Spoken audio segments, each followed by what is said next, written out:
What's going on, guys? With the annual Solstice event upon us, I figured it appropriate to take a break from doing my normal build videos and give you guys some tips and some pointers. So first, we're going to go over how to get those pesky armor alloys. You see it on my screen right now. I've got a bunch of them in all 5 categories. What is the easiest way to get these completed? What's the strategy behind them? So that way you're not spending endless amounts of time just kind of spinning your wheels and hoping for the best.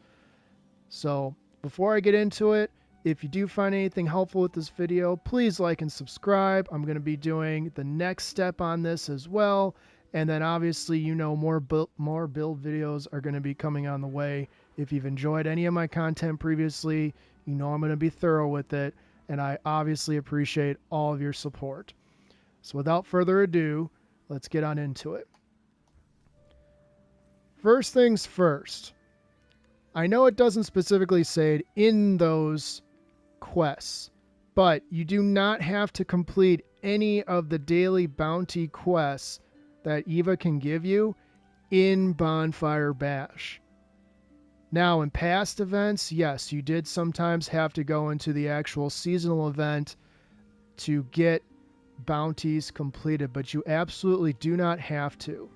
So step 6, which is what I was on just now, so it's step 6 of 10, you have to acquire 100 alloys in any specific armor. It doesn't really matter because you just need to get to step 7. It's filling up 100 of the armor alloys. And then you go to step 7, which is the ingot quest. And I'll be doing a separate video on the ingot quest, but for now, you want to get as many alloys as possible so you can trigger the ingot quest afterwards. But you do not have to do those in the actual Bonfire Bash. So if you're coming in here, you're on step 6, you get to the Solstice Forge here, you're going to see helmet, gauntlets, chest armor, leg armor, and class item. Obviously, you want to get to 100 in any one of those as fast as possible. What I do is I grab one from everything, but there's different ones that you can do. Now, if you are always running with the team, obviously, the highest paying ones are going to be dungeon encounters, raid encounters, Grandmaster Nightfalls, things like that. Those are going to be your quickest. They pay out 50 armor alloys per completion. And once it's completed, you can just reset, rinse, and repeat. The problem with this is every time you complete one from each one of these, the next time it resets, you're going to have different options. So you may not have complete a Grandmaster the next time around. You may not have complete any encounter in any dungeon for helmet, for example. So what you're going to want to do, and what I found to be the fastest, is there's 2 specific ones that I pick. You're going to pick ones from each one of these 2 separate categories, all the way from helmet to the class item. So the first one, and again, I'm just going to show you what they are. I'm not actually going to go for the +5. You want to go for at least the +15s. Okay, so the green ones. The first one, generate orbs of power. Generating orbs of power needs no explanation.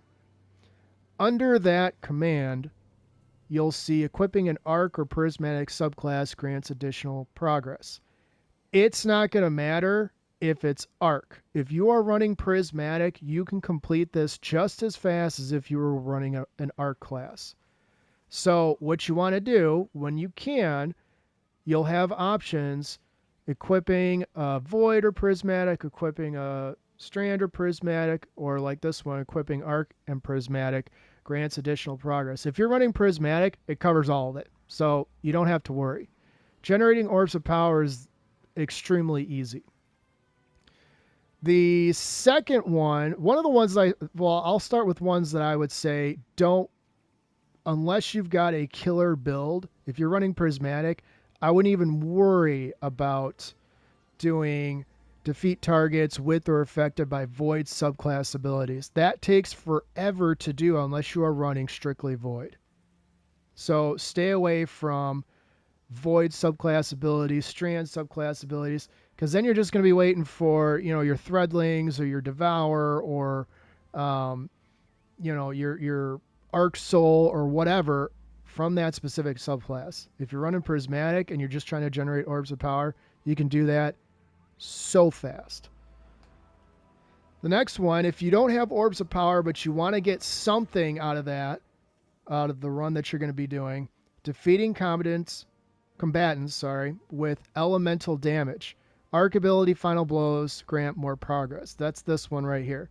Defeating combatants, with elemental damage can come in the form of anything. So if you put on, let's just say, Threadling grenades, it's going to count towards this. It's not just what's listed. It just has to be elemental damage. So it will have defeat combatants, with elemental damage. It could be arc, void, strand, solar, doesn't really matter. The trick is it just has to be elemental. So if you're just doing the math in your head, you can run whatever class that you're running. Maybe you've got one where you've got something like this one down here, generate orbs of power. It just happens to be arc, okay, or prismatic. But let's say you've got prismatic equipped and you're running, I don't know, the needle storm. It's still going to count towards it, so you would be foolish not to pick it up. Now, I understand it's only +5, but if that's all you've got, you don't have someone to complete a dungeon with, or you don't want to do it by yourself, and you don't want to defeat targets with or affected by void subclass abilities or strand or arc or whatever, because that's going to take longer. You can knock out 5 in the same amount of time, obviously, that you can knock out this one, which is 15. Just generate orbs of power.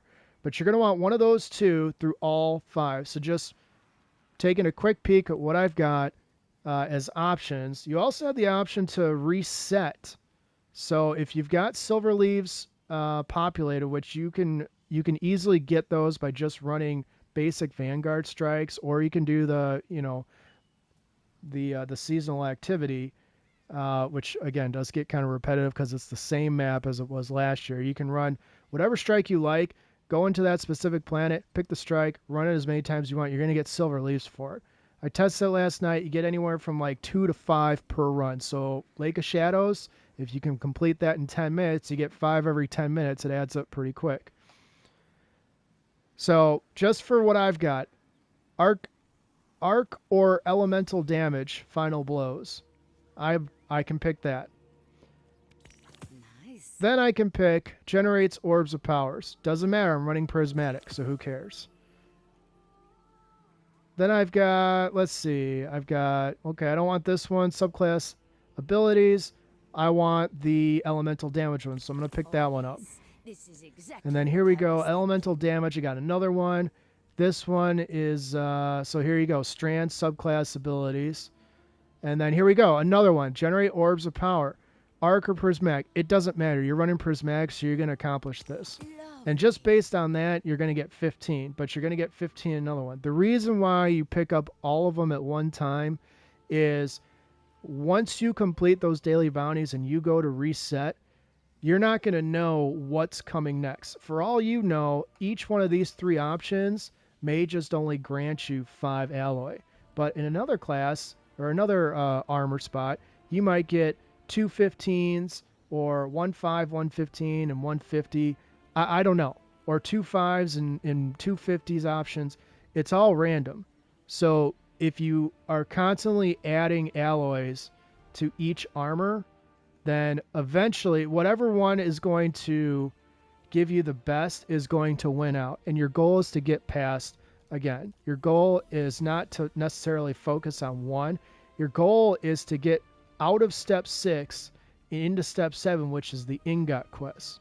So as you can see, I've been taking them all equally. It seems like for me, chest armor just doesn't seem to be dropping as much. I'm sure there's options. There were options, I know for sure, where I had to, complete raid encounters and things like that. But when you're when you're just trying to complete a couple of things, you don't have, an hour to do, to get a team together, coordinate, and then, go through a raid. Obviously, everybody understands that. So this is faster. Just grab one from each, whichever one you can complete the fastest, and you'll complete it. And again, you'll get to the 100, however it shakes out. So your goal is just to get out of step 6 and into step 7, which again is the ingot quest. So you don't have to go to the bonfire bash activity. So what I'm going to do now is I'm going to show you a few places that I like to go to complete these. The first place that I like to go, I've already done a whole video on this, so I'm not going to spend all day talking about it, but it's the Breakneck mission checkpoint in the Lightfall campaign. So if you don't have that, I encourage you, if you do have Lightfall, obviously, load up Breakneck, get to the point that I'm going to show you where I spawn in, and once you get to the checkpoint, you're going to get a free raid banner, which means you're going to max out all your ammo, and then you'll be able to rinse and repeat as long as you get killed by the boss at the end. So I'm going to quickly hurry to the checkpoint here, and then I'm going to show you the raid banner, and then I'll move on to the next one here. So just bear with me.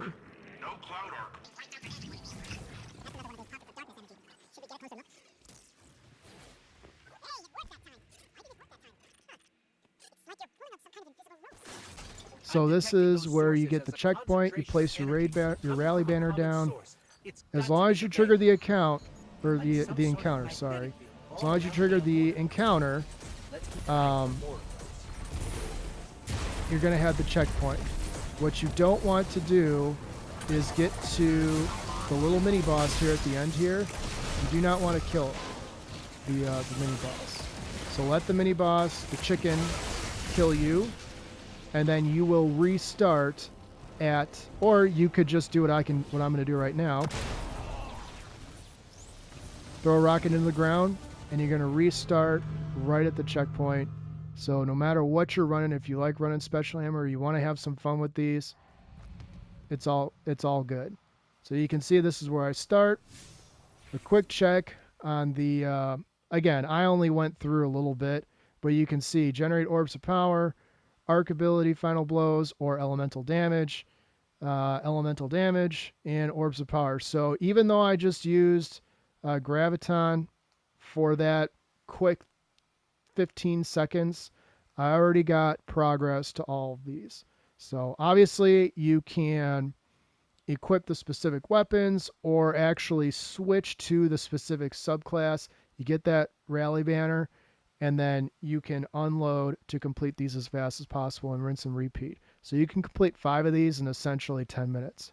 And again, you can do it at your own pace. You don't have to be in the bonfire bash.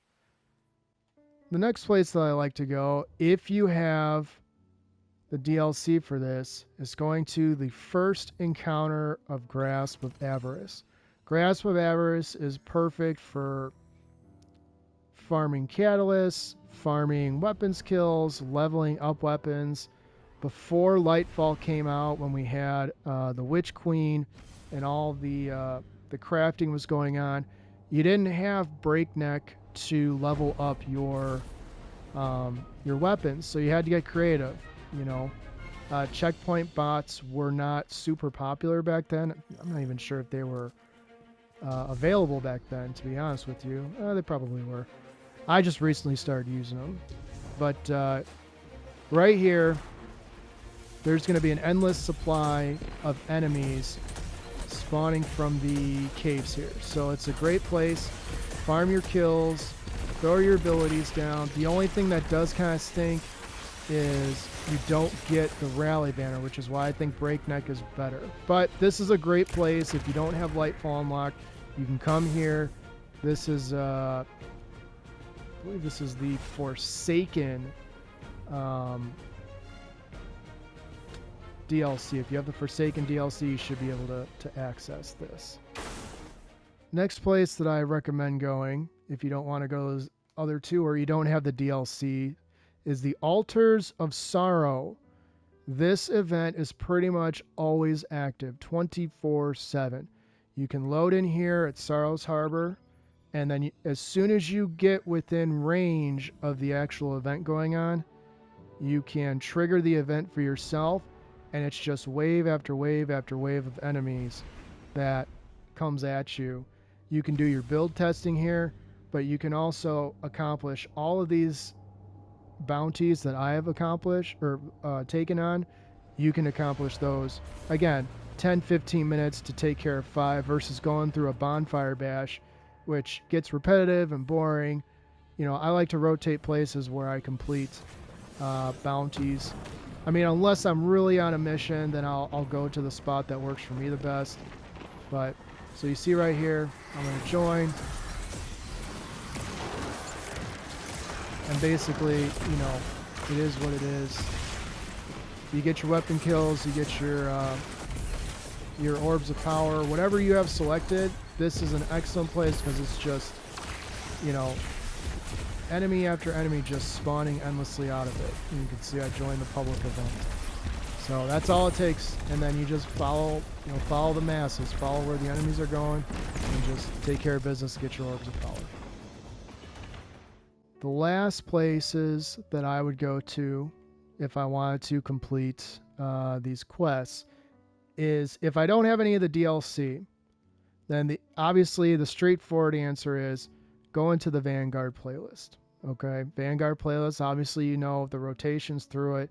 You can also do the Onslaught, although again, you're in it. I mean, unless you want to back out once it's completed, which I don't recommend because no one really likes when people do that.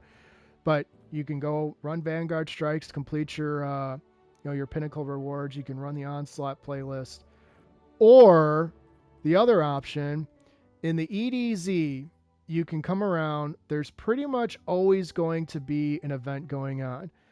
Most of the time at Winding Cove, the outskirts, or up here in the Sunken Isles. Those 3 areas generally almost always have, sometimes in the center here, the Sludge or the Gulch, but Winding Cove is a super popular place. Outskirts is a super popular place. And if you really want to and you don't want to join, you can always farm lost sectors in Trostland. Or, because this is kind of a circular environment, you spawn in here, and then you can just run around the church that Devrim K is in, just run around the outside of it, and pick enemies off as they respawn.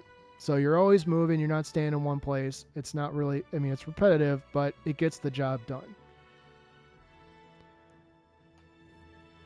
So there you have it. Easiest ways to complete the tedious armor alloy pickups. Again, you want to get to 100 so you can get the ingot quests. I'm going to be doing a video on what you do once you get the ingot quests, so stay tuned for that. Again, I know it was a little bit long-winded, but I just want to try to help everyone. You know, there's people still getting into this game for the very first time. You know, and the first thing they're coming into is the SOLSTICE. They're not going to have a clue. Those are the people that, you know, I want them to know, hey, we were all at day 1 once. So we all understand some of this can be a little bit overwhelming. So anyways, there you have it. If you found anything helpful in this video, please like and subscribe. Again, I'm going to be coming out with the ingot quests step here in a little bit, but I just wanted to give some ideas on easiest ways to complete those armor alloys and how you can complete all 5 of them within a relatively short amount of time without having to go into the bonfire bash. So take care. Thanks again. We'll see you next time.